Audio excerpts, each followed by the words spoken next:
Hi, I'm David Kim, park guide at Mammoth Cave National Park. I want to thank you for joining us today. Since we couldn't be together in person, we've put together this digital program on one of the most important parts of Mammoth Cave National Park's history, an era we call the Kentucky Cave Wars. Enjoy. In the early 20th century, an era of competition gripped the Mammoth Cave region. Rival cave owners battled in the courtroom, as well as along the roads, for the tourist dollars passing through Kentucky's cave country en route to the future national park. Yet the Kentucky Cave Wars began a generation earlier, in the 19th century, when cave developers and promoters first began siphoning tourists away from the world-famous Mammoth Cave. At the height of Mammoth Cave's fame in the mid-19th century, the sprawling Mammoth Cave Hotel hosted thousands of guests per year. Staffing and supplying the rural estate spawned communities around Mammoth Cave whose fortunes were bound to the bustling tourism business in south central Kentucky. In 1838, Stephen Bishop crossed the bottomless pit, unlocking access to the endless passages beyond, and continued to make discoveries deep in the cave for decades. With each discovery, Stephen made headlines, and tourists flocked to see the mysterious new destinations deep in the hills of Kentucky. Matt Bransford and Nick Bransford also became famous guides and explorers. Both worked long careers at the estate, trained generations of new guides and explorers, and, in the case of Matt Bransford, left a family legacy of guiding that has continued decades into the 21st century. Visitors were dazzled by subterranean rivers inhabited by eyeless fish, gypsum-encrusted passages untouched by human hands, waterfalls, deep pits and tall domes, beautiful calcite formations, and more on guided cave expeditions led by famous guides and explorers. Cave fever had gripped southern Kentucky, and there were plenty of opportunities to capitalize on it. One of thousands in Kentucky's cave country, yet unique in its abundance of calcite formations, Diamond Caverns opened for public tours in 1859 and found success as a complement to the long underground journeys tourists experienced in Mammoth Cave. Within a year, 2 more caves opened to tourists. Hundred Domes Cave near Three Forks and Indian Cave along the Mammoth Cave Road from Cave City made for perfect stopovers for vacationers to the area. In 1863, a marketable cave was found on the property of Mammoth Cave lessee Larkin J. Proctor. Soon, the accomplished cave and hotel manager left the Mammoth Cave estate and went into business for himself. Larkin and his brother George Proctor and their many cave and hotel businesses continued to offer direct competition to Mammoth Cave throughout the remainder of the 19th century.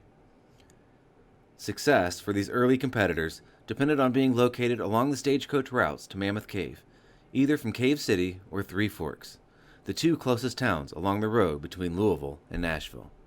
Changes to travel in the 19th century, however, would soon shape the future of the tourism business in south central Kentucky. The Louisville and Nashville Railroad completed the line between the 2 cities in 1859 and eventually expanded throughout much of the southeastern United States. Stations were built in both Cave City and Three Forks, which was renamed Glasgow Junction for its spur leading to the nearby city of Glasgow. Travel to cave country became quicker and open to a wider segment of the population, and more people made the trip to the world-famous Mammoth Cave.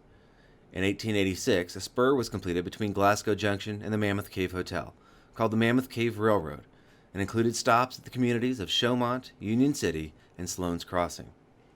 Stations were also built at Diamond Caverns, Grand Avenue Cave, Proctor Cave and Hotel, and Ganter Hotel, nearly all owned or operated by the Proctor family and built at the behest of Larkin, who held the charter on the rail line. Businesses along the line prospered, and railroad agents sought ways to get more involved in the lucrative business of cave tourism. Grand Avenue Cave, an immense cave similar in proportions to Mammoth Cave, provided railroad agents their first opportunity to own a successful cave when it was purchased from the agent Larkin Proctor in 1891. Railroad agents controlled travel to and from Mammoth Cave and began tightening their grip on the region's booming tourist industry as the century came to a close. Railroad agents further expanded their business interests around Mammoth Cave in the 1890s when Milton Smith of the Louisville and Nashville Railroad took over control of the recently developed Colossal Cavern. Although inconveniently located on Flint Ridge, away from the railroad lines, Colossal Cavern was enormous and widely believed to be a remote section of the extensive Mammoth Cave System. The railroad company feverishly explored the cave, looked for a backdoor entrance to Mammoth Cave, which could have given them total control of tourism in the area. Although a connection was never found, railroad executives advertised and fought to keep their new investment competitive in the Kentucky Cave Wars. But a new century brought a new way to travel to Mammoth Cave: the automobile. Despite poorly maintained dirt roads, automobiles became more and more common on the road from Cave City in the first decades of the 20th century. Travelers no longer depended on railroad agents to help book their vacations. For the first time in a generation, travelers had control over where they went and what they saw in cave country. More mobile and independent tourists provided more opportunities for the people living in and around Mammoth Cave. Adventurous travelers were drawn to new cave businesses, often farther off of the beaten path. Caves were discovered and developed throughout the region in the 1910s. A few, such as Great Onyx Cave, will continue to siphon visitors from Mammoth Cave for nearly another half-century. Despite the many options, Mammoth Cave continued to be the draw to cave country for tourists. 20 years earlier, the L&N Railroad had exhausted itself, looking for a back door to the famous cave. In 1915, George D. Morrison arrived at Mammoth Cave and renewed the search. He quickly proved that the railroad agents had gone about things backwards. They had searched feverishly for a way in from outside. Morrison determined to explore the extensive cave system and find his way out. Against all odds and trespassing laws, Morrison's illegal survey was successful. He succeeded not once but twice, opening the Cox entrance in 1916 and the new entrance to Mammoth Cave in 1921. The new entrance was a smash hit and was developed and opened to the public by spring 1922. After legal challenges to his right to use the land had prevented Morrison from developing the Cox entrance, the Mammoth Cave Development Company obtained the rights to thousands of acres along the Mammoth Cave Ridge. When the new entrance was opened, Morrison's surveys proved that he owned miles of the Mammoth Cave system. His property included the most remote, and therefore pristine, passages in the system, as well as several famous locations discovered and advertised by his new rival, the Mammoth Cave Estate. The Mammoth Cave Hotel, the old entrance as it became known, burned in 1916, opening a window of opportunity for hoteliers around Mammoth Cave. A number of hotels were built to fill the void and accommodate overnight guests, including at cave businesses like Diamond Caverns, Great Onyx Cave, and the new entrance.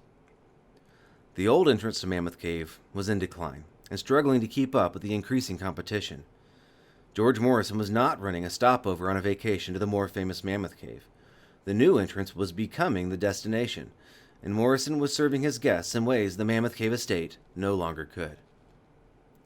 In 1923, new entrance guides made a rare discovery under the adjacent property of another cave developer, J.D. Hackett: the Frozen Niagara, an area filled with enormous calcite formations, a rarity in the Mammoth Cave system. George Morrison negotiated a way to legally access the natural wonder, while his team got to work finding a way to take tourists there physically. Within a year, they had opened a trail to the Frozen Niagara in the cave, as well as blasted an entrance to the surface. Morrison now owned multiple entrances to the Mammoth Cave system and began offering a wide variety of trips, both long and short. The tide had turned, and in 1924, the new entrance to Mammoth Cave was poised to claim victory in the Kentucky Cave Wars. As many as 24 cave businesses were in operation at the height of the Kentucky Cave Wars, and developers struggled to find ways to stand out from the pack. Signs soon lined the highways, intended to direct or even confuse travelers. Names like Mammoth Cave, Mammoth Onyx Cave, Great Onyx Cave, Great Crystal Cave, and Colossal Cavern were often so similar that tourists became confused and wound up at the wrong place. The only way to be sure a traveler got the right information was to speak to them directly. Solicitors, referred to as cave cappers, were hired to staff information booths at rail depots and along the highways throughout the region. Vehicles were approached along the road, and drivers were directed to one cave business or another. Although generally honest, cappers certainly weren't above exaggeration or confusion to see that a vehicle turned towards their place of business and away from the competition. In the early years of the 20th century, two cave explorers rose to local prominence and shaped the later years of the Kentucky Cave Wars. Floyd Collins and Edmund Turner took advantage of the new opportunities that followed more mobile tourists in cave country. The two spent countless hours exploring the caves around Mammoth Cave and under the Flint Ridge. They became experts on the area's caves and eventually went into business, developing some of their discoveries for the owners of the properties above. After discovering Great Onyx Cave under the property of local preacher L.P. Edwards, Edmund Turner entered into an agreement with Edwards to develop his cave and split the proceeds. However, a personal dispute led to Edwards, the legal owner of the property, to begin telling others a very different story of the cave's discovery, one that cut Edmund Turner out of the story and the business proceeds altogether. Turner fought back, claiming that passages in Great Onyx Cave passed under the properties of Pate Lee and Frank Davis, and convincing the neighbors to sue for proceeds made from tours that passed under their properties. Before the suit could be settled, or a back door blasted into Great Onyx Cave from an adjacent property, Turner fell ill and died of unknown causes. Shortly after the death of his friend and mentor, Floyd Collins also made a startling discovery under Flint Ridge. Great Crystal Cave, on the Collins family farm, was another enormous, mammoth cave-like system directly under Floyd's feet. The cave was developed and opened to the public soon after its discovery in 1917. Despite the beauty and size of Crystal Cave, it was the farthest cave off of the beaten path, and the Collins family struggled to overcome their cave's distance from the improved road. On January 30th, 1925, Floyd Collins, perhaps the most experienced cave explorer in the Mammoth Cave area, entered Sand Cave, hoping to reverse his family's fortune in the Kentucky Cave Wars. He hoped to find a marketable cave closer to Cave City than even the new entrance and right along the road. The next 18 days would turn the tide in the Kentucky Cave Wars again and set the stage for an end to the terrible competition that gripped cave country. While returning to the surface to report on his discoveries in Sand Cave, Floyd was making his way up a chute on his back when his light was extinguished. He calmly attempted to squirm his way up the chute in the dark when the sound of tumbling rocks filled the passage. Floyd's foot was pinned. Unable to reach over himself in the tight passage, he was forced to wait for help to come to him. The next day, help arrived, and at Floyd's request, sent for his family and friends who had gotten him out of similar binds before. His brother Homer and his friend Johnny Geralds, as well as other guides and explorers throughout cave country, came to Floyd's aid, but struggled to come up with any practical solution to his entrapment. As the days wore on, the word of Floyd's predicament spread to the newspapers and eventually to the radio, a new invention at the time. More and more people around the nation tuned in for developments as the stories became more exaggerated and sometimes even fabricated entirely. More and more people also arrived on the scene at Sand Cave, not to help, but to watch. As many as 10,000 people had descended on the rural cave by what is known as Carnival Sunday, and control over the rescue effort was deteriorating. The National Guard soon took charge and began seeking a shaft to reach Floyd from the other side of the passage. Work was slow. The shaft intersected with the passage that held Floyd Collins on February 17th, 18 days after Collins had gotten stuck. It was too late. Floyd Collins had died, and the entire nation was watching.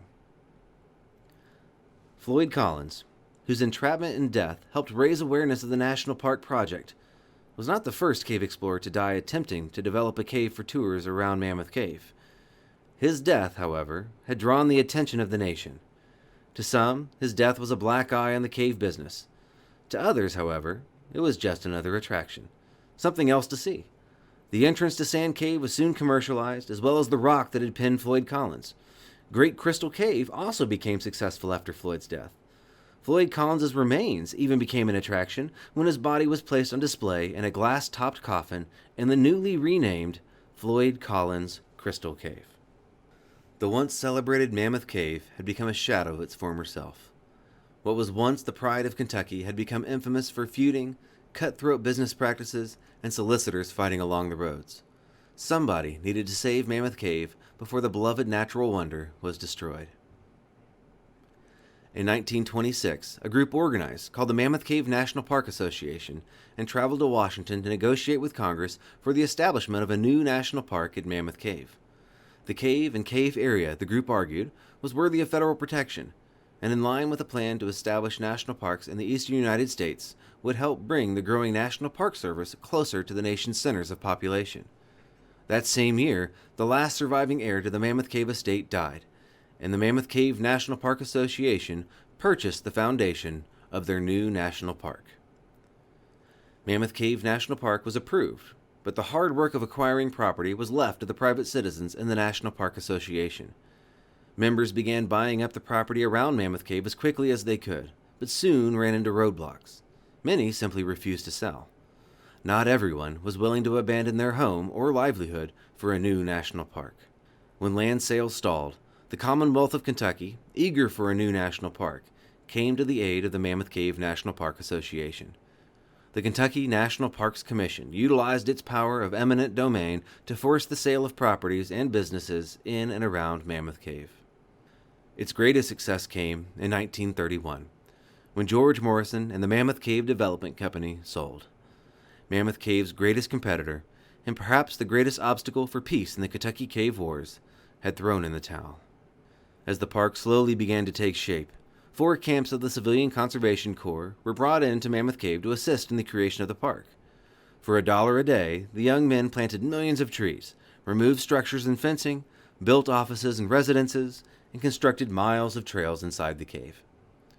The federal government invested in the staff as well, hiring a new corps of park rangers to lead tours, maintain park grounds and buildings, enforce laws, and a host of other jobs critical to the success of a new national park. On July 1st, 1941, Mammoth Cave National Park was established, the 26th National Park Service unit. The dedication of the new national park took place 5 years later, on September 18th, 1946. Most of Mammoth Cave's competitors had closed their doors by the time the park was established, but there were a few that continued to fight. Even after being engulfed by the national park, diamond caverns continued to solicit along the roads well into the 1960s. But the times had changed. Great Onyx Cave and Floyd Collins Crystal Cave both sold to the National Park Service in 1960 and closed their doors to the public. Once again, caves like Diamond Caverns were a stopover, something extra for you to do on your trip to Mammoth Cave. Modern cave exploration and mapping in the 1950s began to make some startling revelations about the length of the caves under Flint Ridge, neighboring Mammoth Cave. Connections were found between Floyd Collins Crystal Cave, Great Salts Cave, and Colossal Cavern.